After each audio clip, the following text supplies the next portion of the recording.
Blessed June, friends. It's Angelica Yingst. I'm coming in for your June energy reading.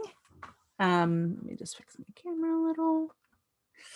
I'm sorry, this is a few days past when I wanted to do it.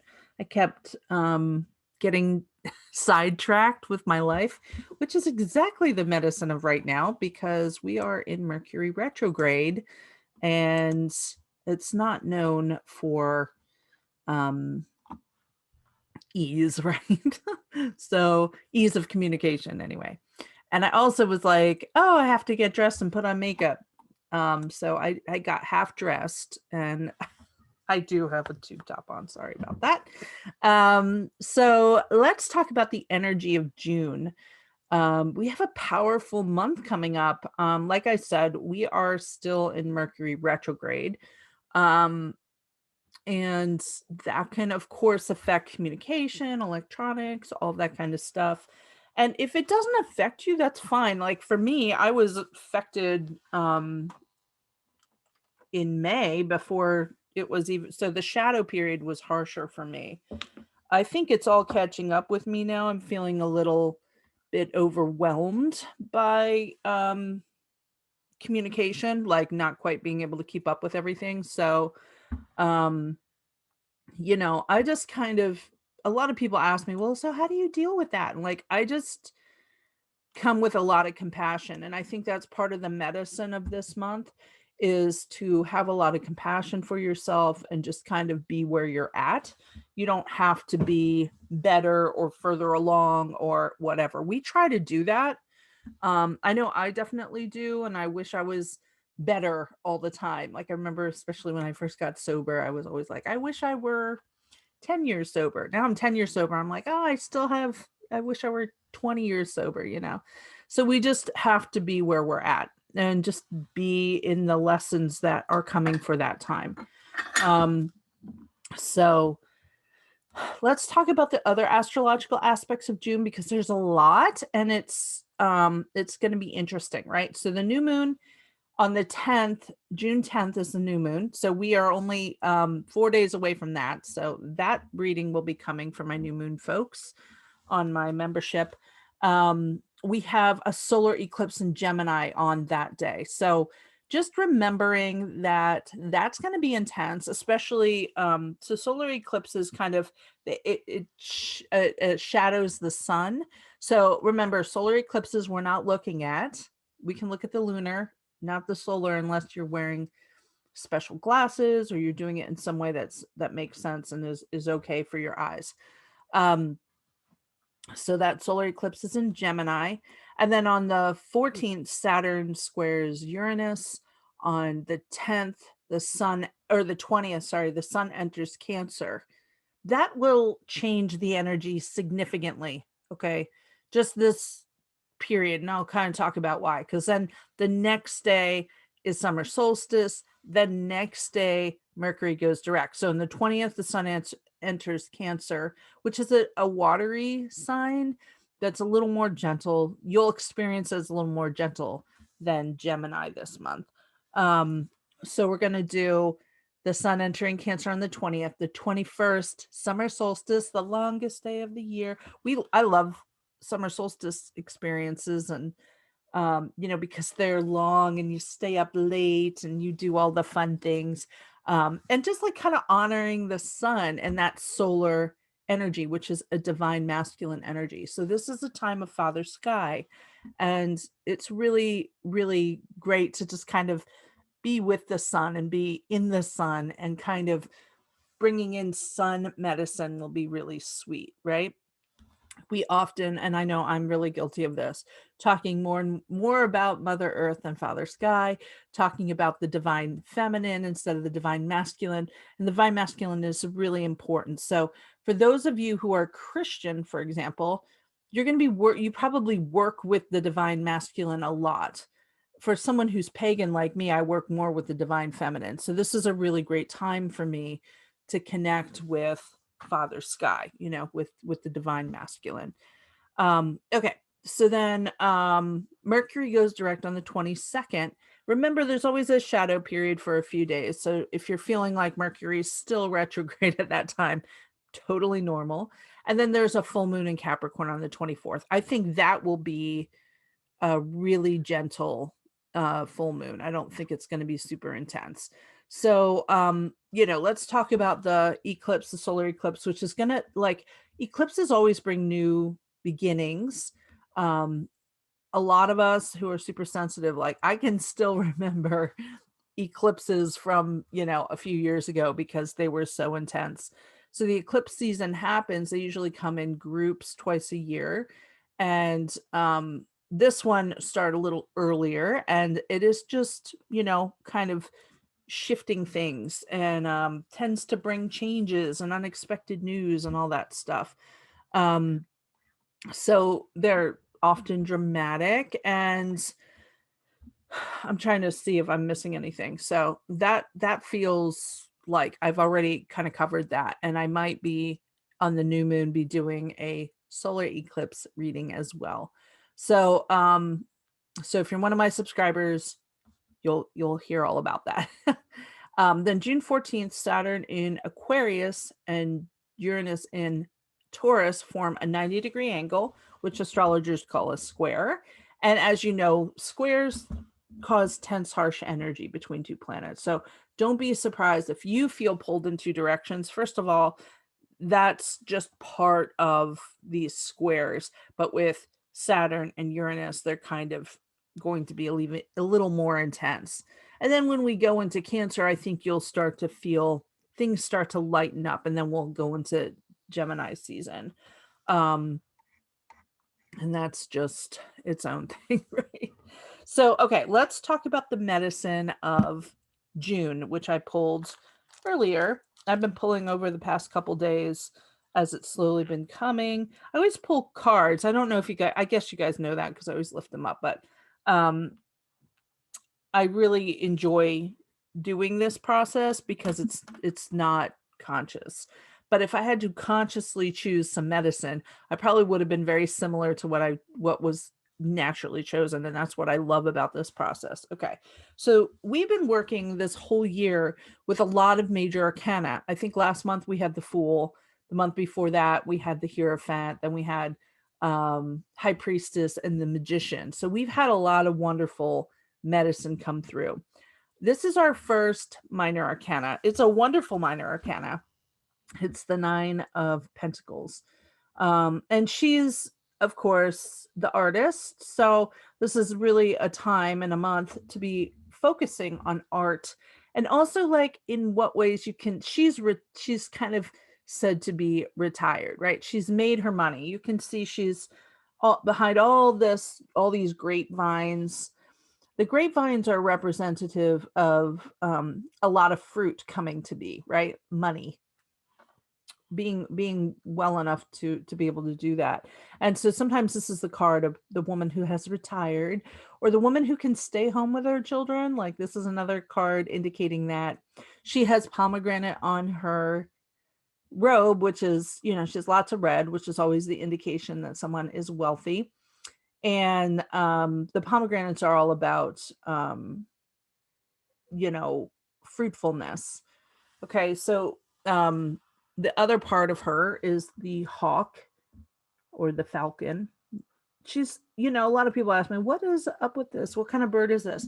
So this is a falcon. This is wearing a falconer's hood. So what they do is they cover the eyes of the bird of prey when they're going hunting. She's wearing the glove, the falconer's glove. And the falcon hunts for the woman, right? This is a long process of training a bird of prey to do this. If you've ever read, there's a great book called H is for Hawk by Helen MacDonald, I think. Just a lovely book that explains what falconry is and how people train.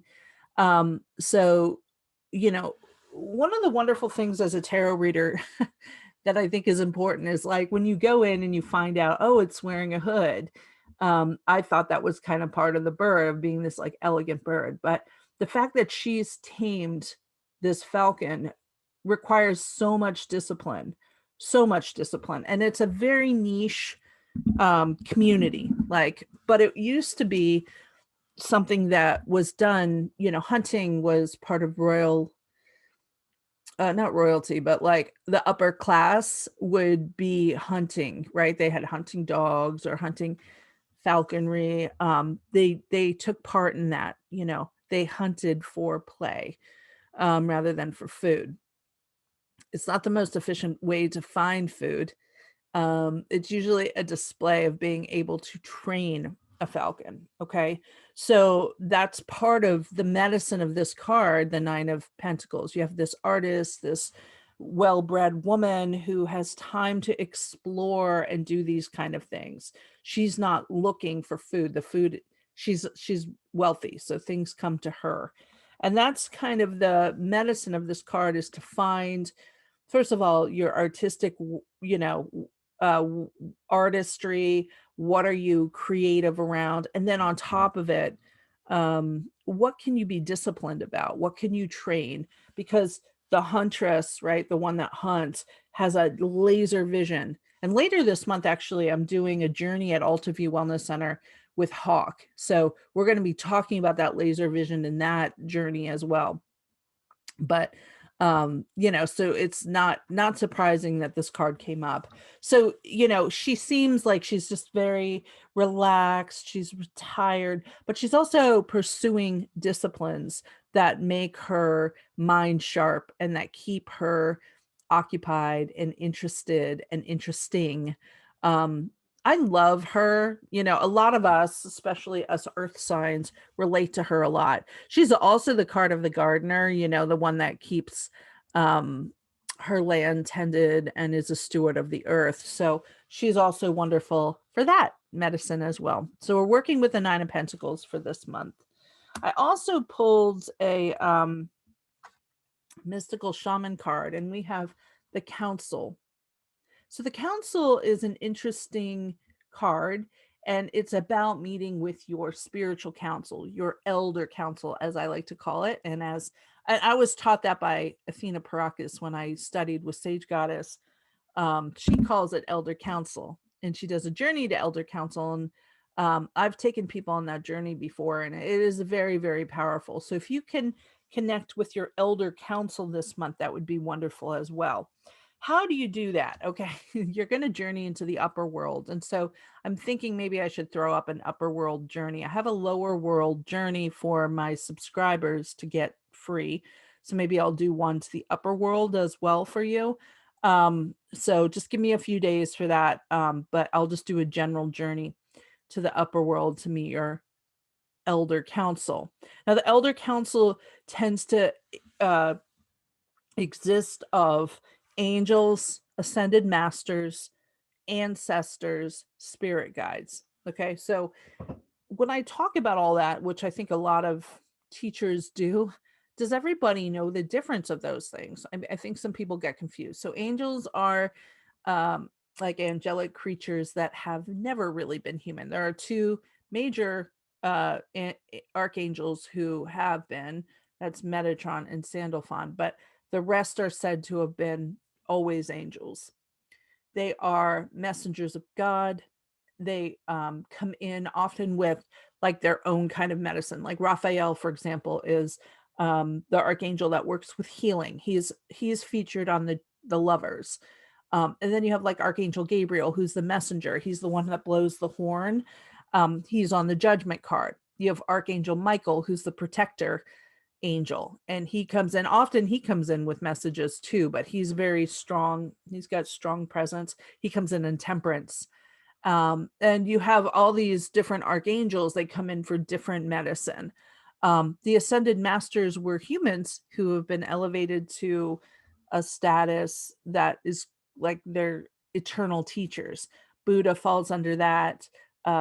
The ascended master Jesus, and that's not to insult Christians. That's just part of the pantheon of how we see, how many of us in the metaphysical community see this. This was all channeled by Madame Blavatsky, and so many of us kind of follow that pathway. The ascended masters there's so many of them, it's hard to list them all, but you're looking at these teachers in life that become spiritual teachers. One is Saint Germain, for example. He brings the violet flame of transmutation, and then you have like I said, Jesus. You'll have Lady Nada. You'll have Lord Lanto. You'll have um, Paul the Venetian, who's the ascended master that works with artists. You'll have Hilarion. They come from all different religions and backgrounds. Shiva is said to be ascended master. Ganesha. Uh, so you have all these different from different backgrounds come in. Then you have your own personal spirit guides, and those change for each person. Sometimes they can be ancestors, but most of the time they're not. They're almost like spiritual ancestors. And then you have your ancestors. Those generally are the medicine people of your family. They're the ones who have done their work. They have good mojo, so to speak, good karma. Um, but we also have to work with the ancestors that aren't the colonizers, the murderers, the rapists. We have to make peace with those ancestors too, because that lineage continues on. Let me just take a sip. I only have coffee, so. Mm. So anyway, when we meet with our elder council, they're all there. Okay, they all come and they all honor the medicine. We can get a lot of messages from them on different aspects of our life. The important part of the elder council is to know that you're not alone. Like you have your council around you all the time. It's not like, and I think some people think of it this way, in this really punishing, shamey way of like, oh, if I do something wrong or I don't listen to them, they won't come anymore. I've heard teachers say that. And while I think there is a little bit of truth to that, I think it's more of the fact that meditation and connection and channeling and connecting with your guides and stuff is a muscle. You have to keep working it. So it's not like they're not there for you. They're always there for you. They don't abandon you. But it's harder to hear if you're not practicing that hearing every day. And I think that's more of the medicine that you should be carrying forward, is just like, hey, I have to continually do this work, because it's harder to connect when I haven't connected in a while. So just keeping that connection open can be really, really powerful. Okay. So let's talk about the medicine of this month. So the herbal medicine of the month is calendula, which is so strange, because I think this was the medicine of last June. Calendula is a marigold. It's very, very healing and soothing. It is like sunshine in a flower. It's not the marigold that you grow like as a border flower. They're from the same family, but the healing marigold is a little different. It's Calendula officinalis. I'm not good at saying Latin names, but officinalis. I think I got that. Um, but calendula is very easy to grow. It grows in most climates quite easily. It is a wonderful addition to your healing apothecary or your healing herbs that you might work with. You can buy calendula quite easily. Calendula is good for soothing burns, cuts, rashes, everything. It is so very versatile. You can put, I mean, one great thing about calendula is that you can use it on the skin. It's very soothing. It's a dye. It's used as a dye for like a saffron color kind of. So it just gives the skin a beautiful hue when you use it. I used to use calendula oil I bought from Annie at Primal Vinyasa, and I would oil my skin every day, and it just felt so good and soothing. And I have tons of skin problems because I have psoriasis and all kinds of other skin issues. So this is very, very soothing. And I might do it again, because now that I'm saying it out loud, I'm like, why haven't I been doing that? You can like fill a mason jar with calendula leaves and then just fill it with whatever carrier oil. Olive oil is fine. It turns after a little bit. So it kind of gets smelly, but you can use almond oil or jojoba or something like that. And then just oil the skin. And you can put it on anything. Burns, like I have patches of psoriasis right now. Perfect for that. And calendula is a wonderful healer. It's also bright and happy and joyful. And that's part of the medicine right now. It looks like the sun. So we're working with that solar energy. So it was kind of nice to pull calendula for this month. Okay, so let's talk about the crystals and the stone medicine coming. So we worked with Moonstone last month, but Moonstone came again. So we're going to be working with Moonstone. This is the divine feminine stone, works with all these moon cycles. I believe the Moonstone is coming because of these eclipses and because of eclipse season. We want to continue to work with that wonderful medicine of the moon and continue to connect. So Moonstone reminds you to continue to connect with each cycle of the moon and just being aware of it, and what's important about the cycles of the moon is that we're affected by it. And if we're not aware, then we act unconsciously with the moon. So that's part of the reason to work with the moonstone. I forgot to pull out my black moonstone. So this is black, this is peach. Peach is really good for feminine issues, for working with the sacral. The black is great working with the new moon time. Full moon, new moon. You can work with both or just one. You don't have to work with both. Sorry guys. It's a long stretch for me. All right. The second stone is pyrite. Pyrite's cool. I mean, it literally grows in this cubic form. This is not cut and polished. It's polished, but it's not cut. It comes out of the earth looking like this. Pyrite has that kind of ordered medicine. Okay. It's heavy. It's transmuting. It's grounding. It works with the solar plexus. It holds divine energy. So this is what's wonderful about kind of getting like a solar stone and a lunar stone, is that they can work in harmony. So you can work with both. Now, if you're going to work with both at the same time, you can put the pyrite in the right hand and the moonstone in the left hand, as the left side of the body is the feminine, the right side is the masculine. But you can work with them on their own too. Pyrite really strengthens the solar plexus. It's great for holding boundaries. It's great for ordered thinking. It's great for willpower. Okay. And so a lot of people are like, I don't really want to, I don't like that energy. But pyrite is wonderful for, and I know ordered thinking doesn't sound right, but it is wonderful for that, for kind of getting things in order and walking a straight path. Gosh, I'm having I used to stutter when I was younger, and I'm really struggling today. So this is what it looks like raw when it comes out of the earth. And then when it's polished, it has that beautiful. This is a heavy, big one. Don't expect to find pyrite this big. You can also find it cut and polished, tumbled, for example. It doesn't always look like a cube, but the cubes are nice to work with because they are so compact, and that is their crystal system. So the cube resonates very strongly with the root chakra. So you can work with it for grounding and protection. Okay. Our next one is rhodochrosite. Rhodochrosite is the stone of self-love and compassion. Okay. So that's why I said I think that we're going to be working with a lot of self-compassion this month.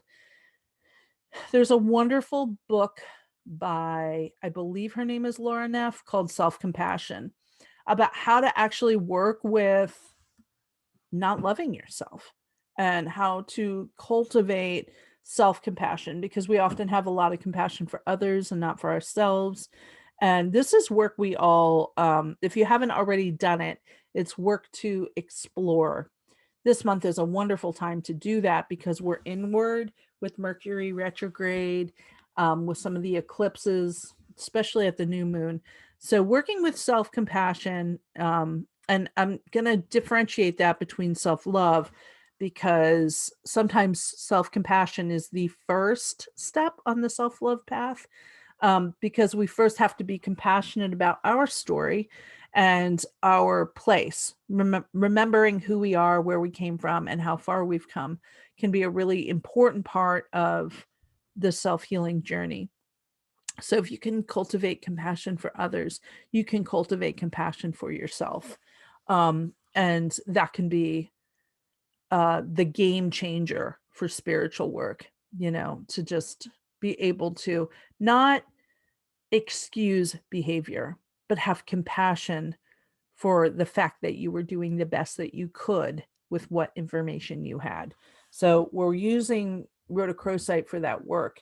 Remember, you can't quite work and tame the falcon, the animal part, the hunting part, that all of that, until you kind of get to this self-compassion place. She's not acting out of self-sabotage. She's acting out of connection with the earth, connection with herself.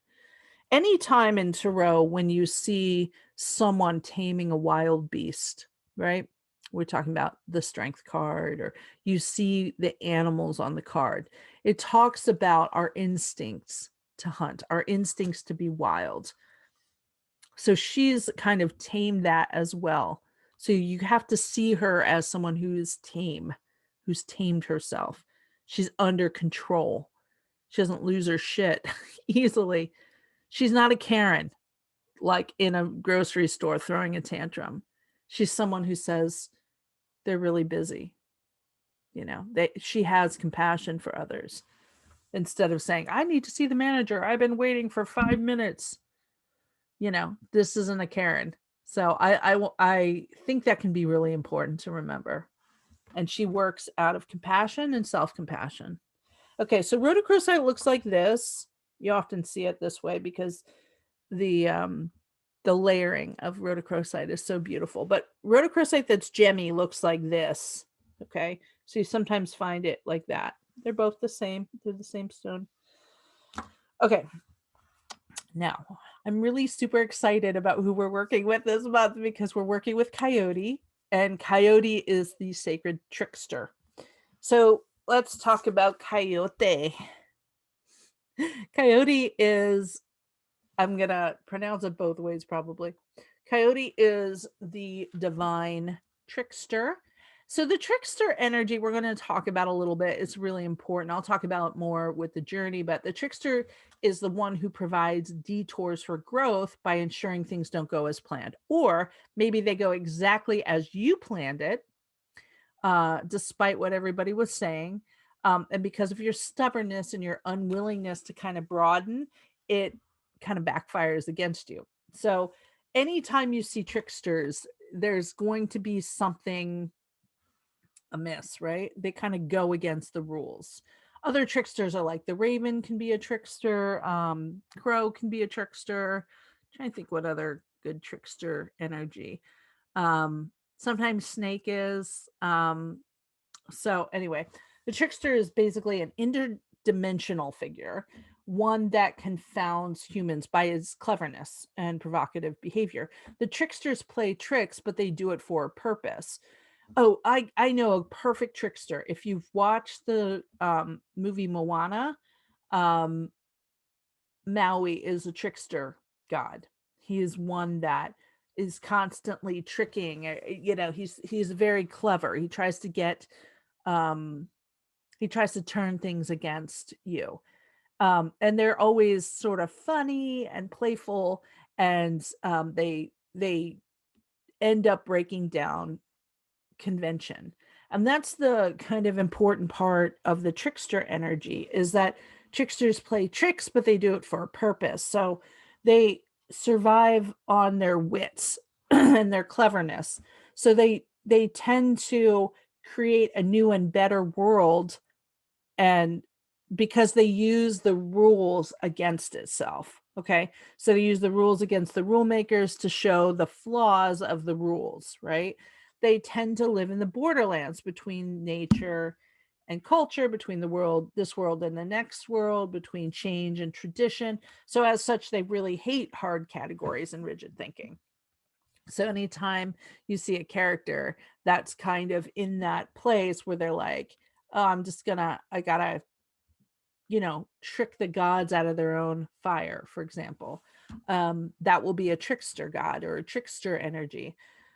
Society and culture had a lot to learn to survive, and tricksters always sort of guided humans through the painful process of showing them their own pride and foolishness, and that they were clinging to outmoded ways of living. So tricksters can be any animal. Coyote was by far the most favored or the most common trickster in Native American tales. You'll see many tribes using coyote as their trickster. Coyote, oops. Coyote is a wild dog, originated in Western North America, but has spread. And coyote, the word coyote, comes from the Aztec word coyotl, which means howling dog. Coyotl, right? That I think I pronounced that right. Coyote has learned to adapt to most environments. So we have them here in Pennsylvania. And they're basically they thrive everywhere they go. They survive everywhere they go. So they are the medicine of the survivor. They are loyal. They mate for life. They really care for their young, and they care for them as partners, like the male and the female care together. Um, the howl of the coyote is said to be the song of the West, and I love that. Um, so coyote is often shy and observant and seems to like appear out of nowhere. And that's given its trickster energy. So coyote tiptoes and walks gently, and he is adaptable, intelligent, and he is a guide.